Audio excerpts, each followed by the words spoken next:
Welcome back to The Explainer. Today, we're putting on the clinical gloves and adopting the cynical lens of a psychologist to dissect a truly grim Gothic fable. We're looking at The Tyranny of the Herd, the story of a man who literally built his own tomb just to escape the terrifying, unpredictable mess of being alive. We're going to call him the architect. And as we dig into this text, we're really exploring the heavy, crushing architecture of human avoidance. So, let's meet our patient. Listen to how he justifies his existence to himself. He says, "I do not hide, I elevate. The rabble below writhe in the mud of their endless wanting, while I have built a fortress of absolute stillness. My isolation is not a retreat, but a triumph over the indignity of desire." It's a grand monologue, isn't it? He stands at his high window, posture rigid, speaking with the sweeping authority of a philosopher who has conquered the human condition. But speaking as a clinician, this is what we call the presenting delusion. He's lying.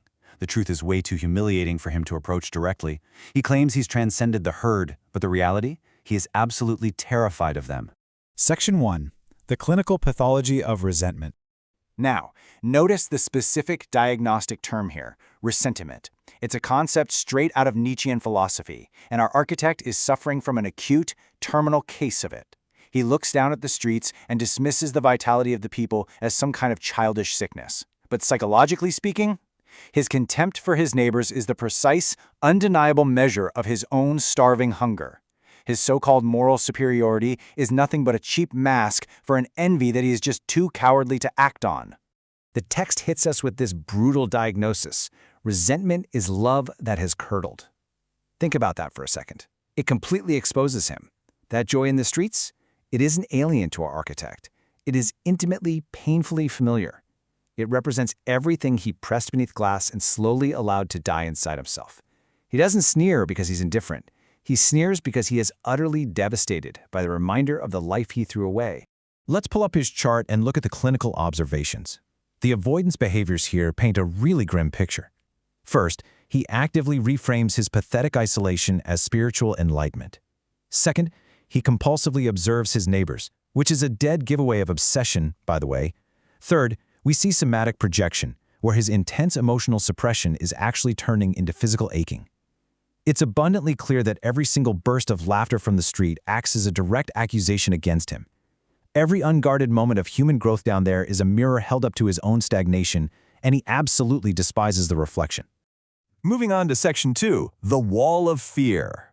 In this Gothic setting, the architect has surrounded himself with a literal, oppressive stone wall.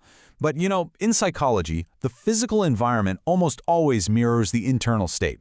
That stone wall is not just masonry and mortar. It is the literal, physical manifestation of his paralyzing fear of the unknown abyss. It was engineered specifically to keep out the chaotic, messy life he desperately needs.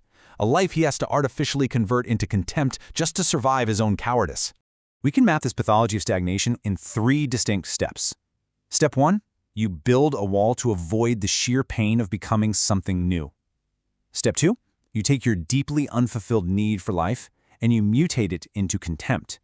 And step 3, you guard that wall with ferocious, unyielding fear. He actually believes he's escaped the tyranny of the herd, but the harsh clinical reality is this: you cannot escape what you haven't transcended. You're really just guarding your threshold to hide how terrified you are of what's on the outside. So how does he actually interact with the outside world? Through what the text calls the evil eye. He watches them and he sneers.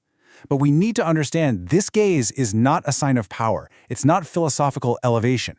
It is actually the last pathetic form of participation available to a man who is terrified of the humiliation of failing in public.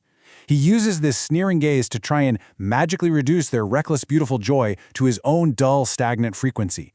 It's literally the only way he can cope with watching them live.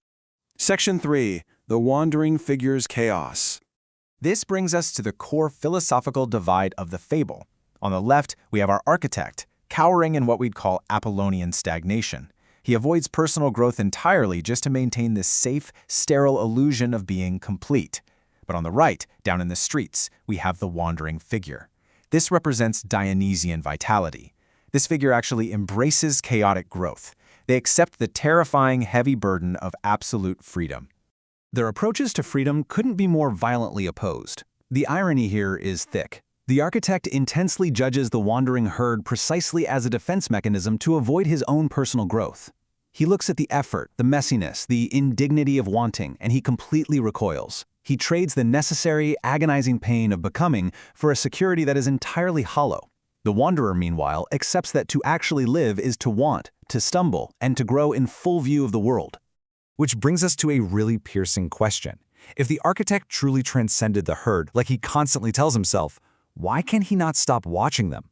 This is the contradiction that completely shatters his delusion.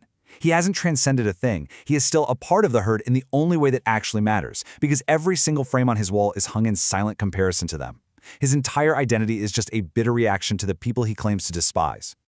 Finally, Section 4, the spiritual tomb. The source text leaves us with this incredibly grim realization. The man who has chosen the tomb does not stop wanting the sun. He simply learns to hate those who stand in it and calls his hatred wisdom.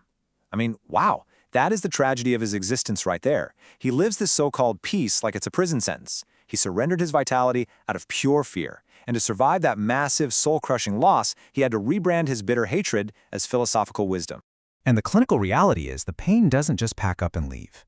You do not get out of the pain of living just by hiding from it. For the architect, his pain simply changed its address. It relocated from the muscles of effort, the good pain of striving, failing, and trying again, and it moved directly into his chest. It became this heavy, unnamed ache that just sits there festering for years. It is the crushing, somatic knowledge that he can still want, but he has paralyzed himself so thoroughly that he physically cannot make himself reach for it. So, the crucial takeaway from this grim little fable is a pretty intense cautionary warning about your own life. Look closely at the walls you're building. Are you embracing the chaotic, unpredictable pain of growth? Or are you, like our architect, quietly building a comfortable stone wall to hide from your own unfulfilled needs? The irony of judging others just to avoid your own reflection is a trap. Do not trade the pain of becoming for the silence of the tomb. It's a heavy thought to leave you with, but an absolutely essential one. What are you hiding from under the guise of being above it all? Think on that.